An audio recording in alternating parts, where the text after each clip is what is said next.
Propos. Zakat ou fitr, je voulais pas faire une vidéo particulièrement sur la somme qu'on doit verser pour plusieurs raisons, mais bon, vu que tu me poses la question, on va profiter de l'occasion pour y répondre et tenter d'y répondre modestement, Inch'Allah, billahi tawfiq.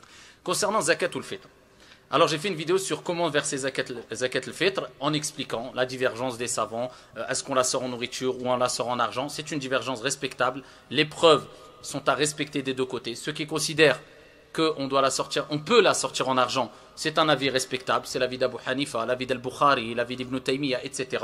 C'est un avis respectable, bien que ce soit un avis minoritaire. L'avis de la grande majorité des jurisconsultes et des écoles juridiques, c'est qu'on la sort en nourriture. Maintenant, ce n'est pas un argument fort de dire qu'aujourd'hui, les gens ont besoin plus d'argent que de nourriture, car à toutes les époques, et même avant la venue de l'islam et la révélation, il y avait même des peuples qui étaient prêts à s'entretuer pour de l'argent. L'argent a été ici une matière, si on veut, une monnaie qui a toujours attiré et attisé les tensions. Donc, ici, ils avaient besoin d'argent à l'époque, comme de nourriture, comme aujourd'hui, des gens ont besoin d'argent et de nourriture.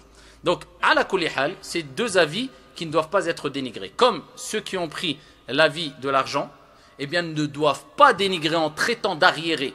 Parce que là, ils doivent réviser ici leur compréhension de la religion, leur relation avec Dieu et le prophète, alayhi salatu wassalam. Ils ne doivent pas dénigrer les gens qui préfèrent donner en nourriture et vice-versa. Donc ça, c'est la première des choses. Et le débat est clos. C'est une divergence fondée et à respecter.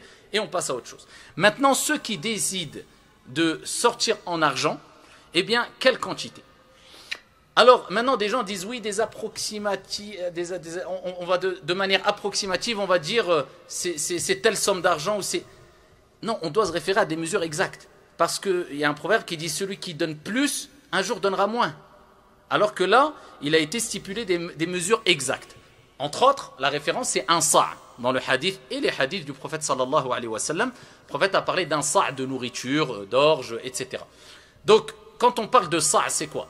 C'est ce qu'on va réunir avec 4 moods. C'est quoi un mood? C'est quand on joint les deux mains, la quantité qu'on va récolter quand on joint les deux mains. Il faut que ça soit la référence d'une personne de taille moyenne. Donc ce qui correspond à peu près, donc un sa', ça correspond en moyenne, d'accord, si on veut savoir en termes de kilos, à 2 kilos pour beaucoup d'aliments, comme si on prend par exemple le riz, si on prend les lentilles, souvent on a les 2 kilos, ça correspond à 2 kilos. Vous pouvez faire le test vous-même.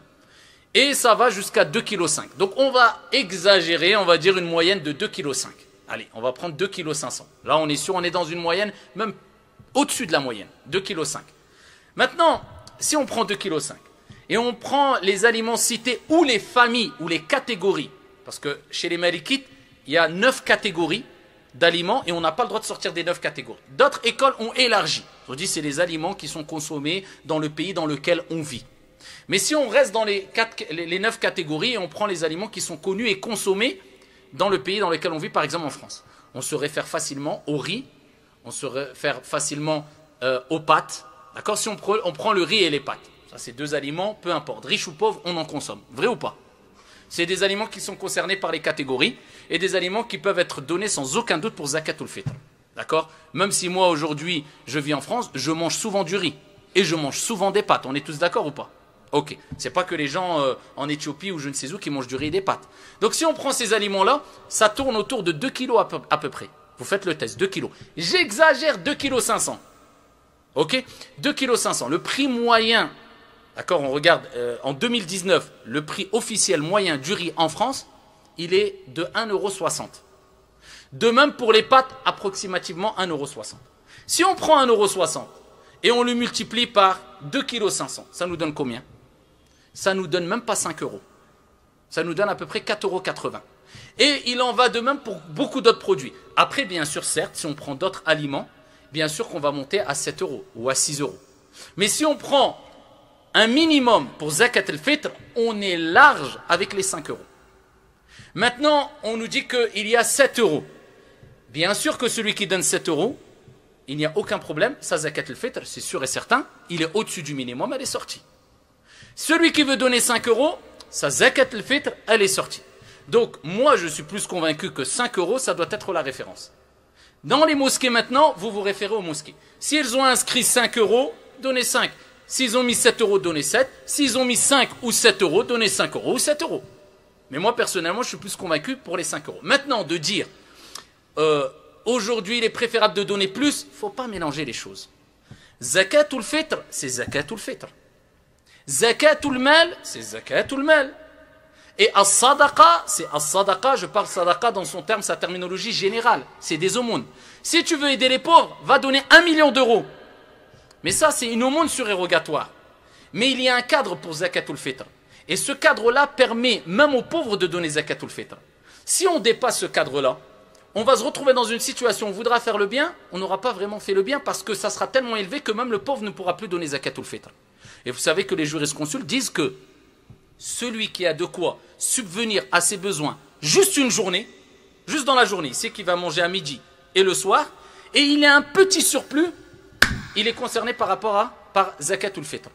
C'est-à-dire qu'un pauvre peut recevoir zakatul fitr et en même temps donner zakatul fitr parce qu'il est concerné par zakatul fitr. Parce qu'un pauvre, c'est celui qui a la moitié de ce qu'il faut pour vivre correctement. Certains savants ont pris la référence d'un mois pendant un mois. D'autres ont dit, même si tu as plus que la moitié, mais tu n'atteins pas la somme totale pour vivre correctement un mois, tu es toujours comme pauvre, considéré comme pauvre. Donc ça veut dire que le pauvre peut sortir zakatul fitr. Mais si on commence à passer de 5 euros à 7 euros, 7 euros à 10 euros, alors que vraiment, vraiment dans les détails, on est largement au-dessus, on est au-dessus du seuil minimum pour zakatul fitr, peut-être le pauvre va se refroidir et ne donnera plus zakatul fitr. Donc là, c'est quelque part problématique. Donc en bref, zakatul fitr, ceux qui veulent la donner en argent, qu'ils donnent 5 euros ou 7 euros, il n'y a pas de problème. Mais 5 euros, eh bien cela suffit pour zakatul fitr. Et celui qui veut donner 5 euros après, il dit je veux donner aux pauvres, va donner 10 000 euros après, en dehors des 5 euros. Ça, c'est autre chose. Il ne faut pas mélanger les choses et les actes d'adoration et les recommandations qui ont un cadre et une sagesse qui quelquefois est dévoilée et quelquefois elle n'est pas dévoilée. Wallahu a'lam.